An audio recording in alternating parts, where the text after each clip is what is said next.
സമൃദ്ധി എന്ന വാക്ക് നമ്മൾ ജീവിതത്തിൽ പലപ്പോഴും കേട്ടിട്ടുണ്ട്, നമ്മൾ ചിന്തിക്കാറുണ്ട്, പറയാറുണ്ടല്ലേ.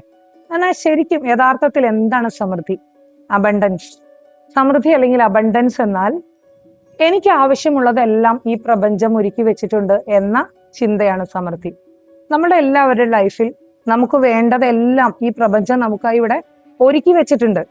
നമ്മളുടെ ചിന്താഗതിയിലുള്ള വ്യത്യാസം കൊണ്ടാണ് നമ്മളിൽ പലർക്കും അത് എത്തിപ്പിടിക്കാനായിട്ട് സാധിക്കാത്തത്. തീർച്ചയായും നിങ്ങൾ അതിൽ ഉറച്ചു വിശ്വസിക്കുക. എനിക്ക് വേണ്ടതെല്ലാം, നിങ്ങൾക്ക് വേണ്ടതെല്ലാം ഈ പ്രപഞ്ചം നിങ്ങൾക്ക് ചുറ്റും ഒരുക്കി വെച്ചിട്ടുണ്ട്, ഞാൻ അതിലേക്ക് എത്തിക്കൊണ്ടിരിക്കുന്നു എന്ന് നിങ്ങൾ ചിന്തിക്കാൻ തുടങ്ങിയാൽ, ഒരു ഉദാഹരണം പറയാം.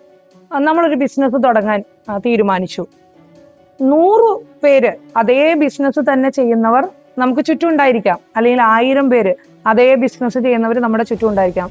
പക്ഷെ അപ്പോഴും നമ്മളുടെ ചിന്താഗതി, എനിക്കും ഇവിടെ ഒരു സ്പേസ് ഉണ്ട്, എന്റെ സംരംഭത്തിനും ഇവിടെ മാർക്കറ്റ് ഉണ്ട്, ഈ ബിസിനസ്സിലൂടെ എനിക്കും ലക്ഷങ്ങളും കോടികളും ഏൺ ചെയ്യാനായിട്ട് സാധിക്കും എന്ന ചിന്തയ്ക്ക് നിങ്ങൾ ബോധപൂർവം മുൻതൂക്കം കൊടുത്താൽ തീർച്ചയായിട്ടും നിങ്ങളുടെ മണി ഏരിയയിൽ വരുമാനം വർദ്ധിപ്പിക്കാൻ നിങ്ങൾക്ക് സാധിക്കും. മാറി ചിന്തിച്ചാൽ മാറ്റമുണ്ടാക്കാം. Thank you.